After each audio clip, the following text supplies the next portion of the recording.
Hi, Brad. How are you doing, sir? Nice to speak to you. Good to speak to you. How you doing?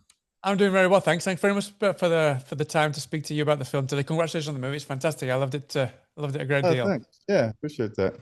So, first, I mean, the first thing I want to speak about was watching another interview that you did a while back, kind of explaining how the script kind of transformed once you were on board, because you like to kind of dig into it and maybe think about how you Mm. could approach it from maybe kind of more your vision. So I'm quite curious. I read that it wasn't so heavily kind of focused on the mother at the beginning.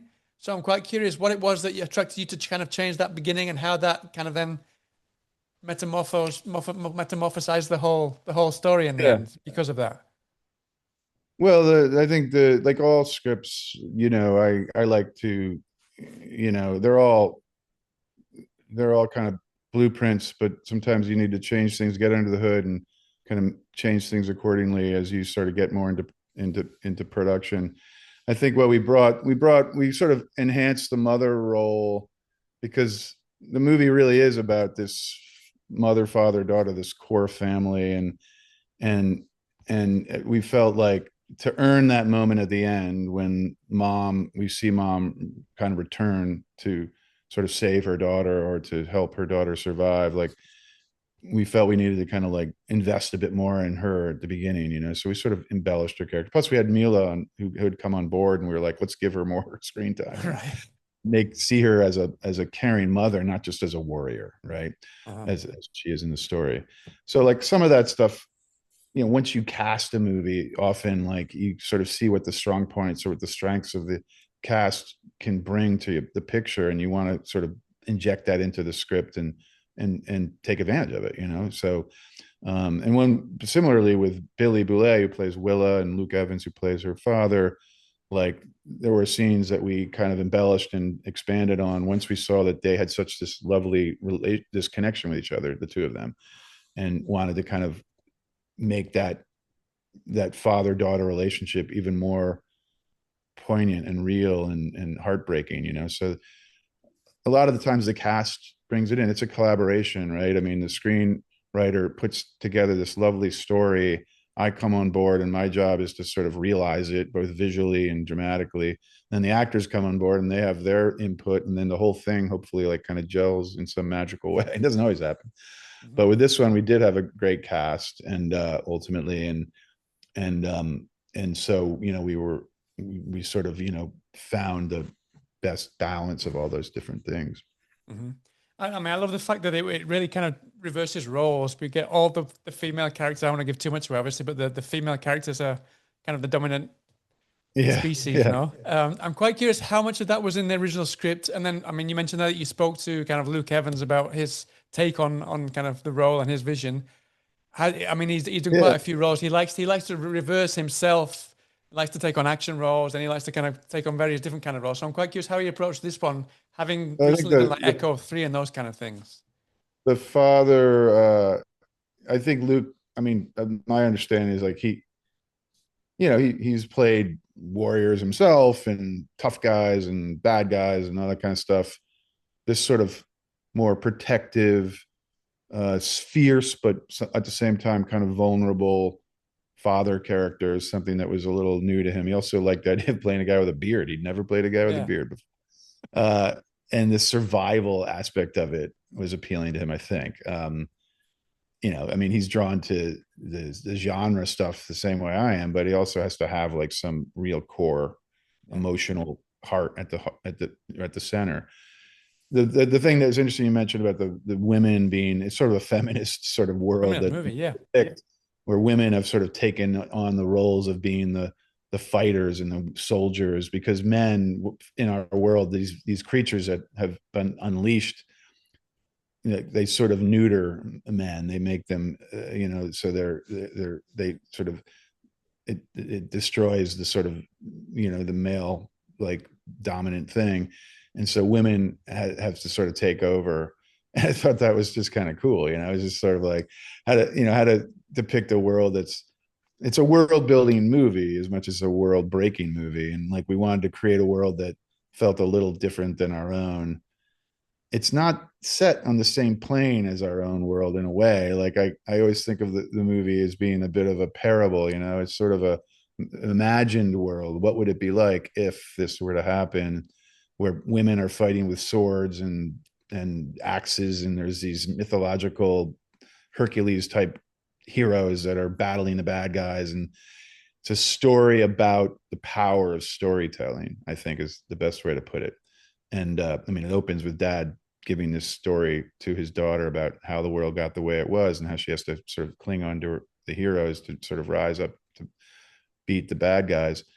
And so I don't know, I think that part of it really appealed to me. And that was all, it was all in this, in Josh's script, but you know, we kind of went further with it, with the storytelling part of it. Because that part of it really appealed to me, because that's what we do. That's what I do for a living. I tell stories. So this is a movie about, you know, a father who's telling his daughter stories in order to not just entertain her, but to help her as she grows older and becomes a woman to be strong and resilient and valiant and fight and win, you know, like that I thought was really interesting. Mhm.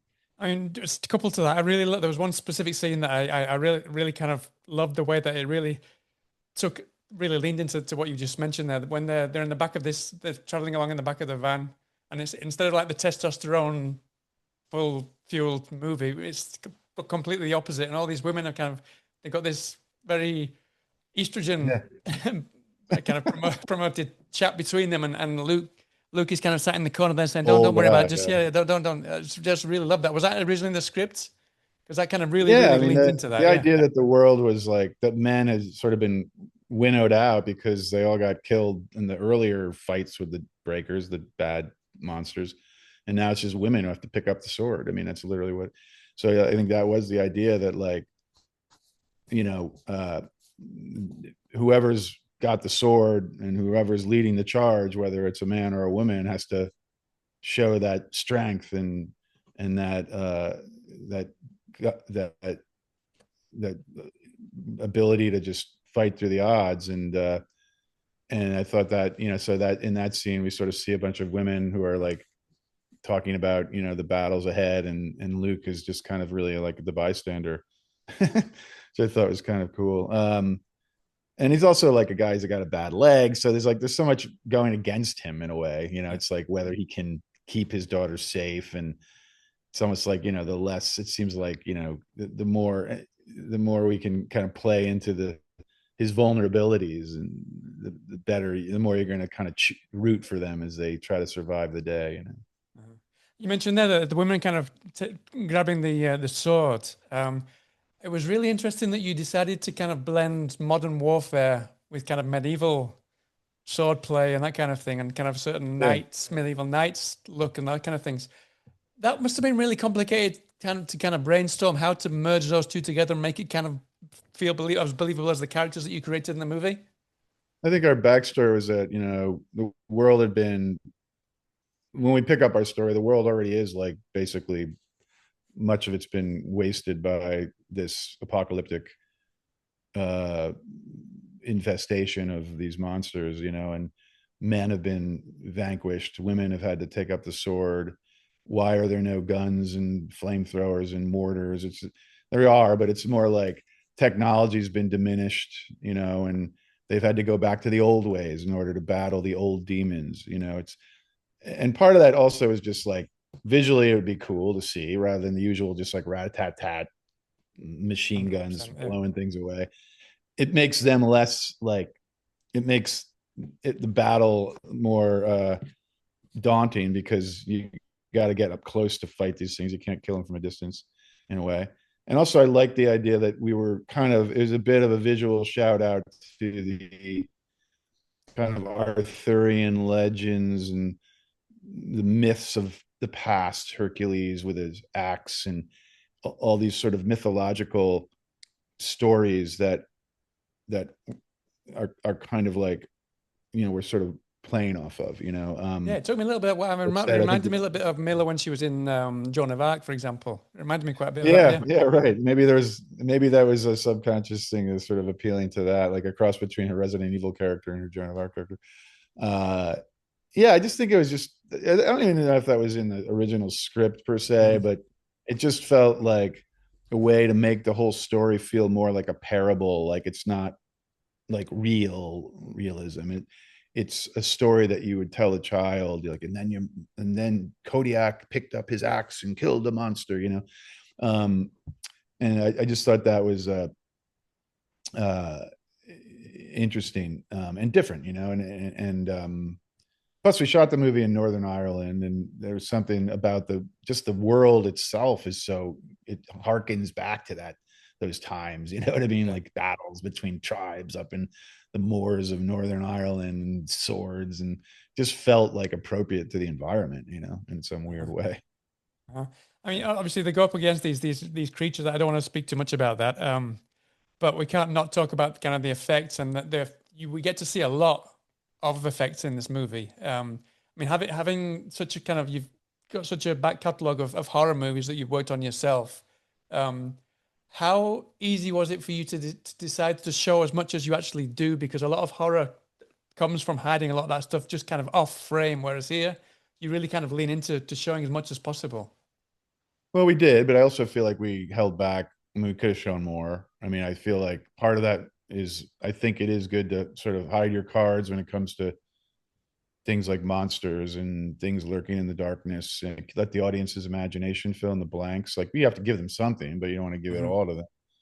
But with the Breakers, the main sort of monster creature in our story, like I hadn't done really a creature feature like this before, so that Yeah. that was appealing. Like how to design these monsters in a way that felt sort of plausible, like they come from underneath the caverns, underneath the earth, and they're these sort of insectoid type human like hybrid creatures. Like how to kind of design them was interesting, and and new for me. Like, but we didn't, we did use, the budget for this movie wasn't massive, so we had to make choices as to what what we would want to see, and how much of it we would want to see, and how we would tell that story, and without it feeling like we were gypping the audience out, but also not like trying to, because sometimes I think some of these movies, like they bite off more than they can chew in a way, in terms of the visual effects, and, and it's always better to kind of be a little more, prudent in how you show things today with VFX. The Yeah. more I think these days one can do practically, the better. And I think you're seeing a bit of a turn in that among a lot of filmmakers, like trying to do things on a practical level, not use digital CGI or whatever. We did a little bit of both in this, as one needs to. Yeah, no, I mean, I wish I could spoil the film and speak to some of the favorite moments from the effects, but there's one that's pretty had me running around like a headless chicken afterwards. I'll say that much. Yeah, Um, so listen, just to finish off, then obviously, a lot, like I said, a lot of kind of modern movies, they go for kind of fuller action, and then the trailer kind of portrays this movie like it's going to be a fuller action movie, but it's yeah, actually an unexpectedly slower burn, which really appreciate it for that. But I'm quite yeah. curious if it was always going to be that from kind of the word go. Um, Yeah, yeah. I mean, that yeah, was the story. It was really, I mean, it sort of bookended with the action, really, but yeah, the core of it is really about once dad and his daughter escape to this island to survive, and where he can train her and get her ready for the world, and for her role in being the hero that she becomes. It becomes more of like of a relationship movie, in some ways, but still underneath there's the simmering dread that, like, at any moment these creatures might come, and and their little sanctuary might be exposed. But that was always there, and again, you're right, that is what appealed to me about it.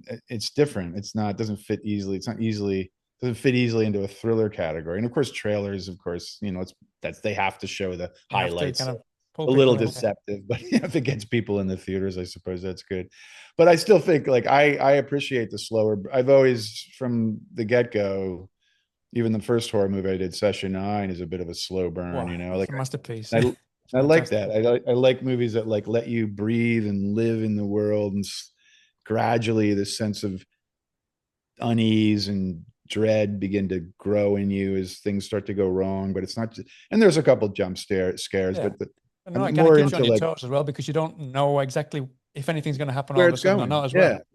Yeah, it's more of a tone. I like that tone better personally, and it's not for everybody, but yeah, I wouldn't sell this movie, even though the trailer might do that, as being like a wall-to-wall series of action moments. It's not, but if you invest in these characters, particularly the father and the daughter character in our story, then then the action sequences will be more, you'll be more invested in them and care more about what happens, right? And it's not just like, you know, that's always the case. So that's what we attempted to do in this movie.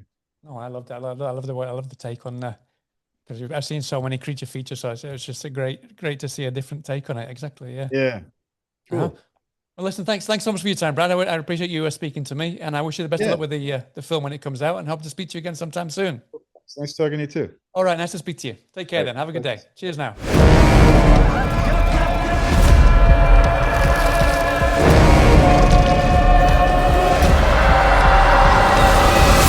The world isn't broken, Willa. It has you in it.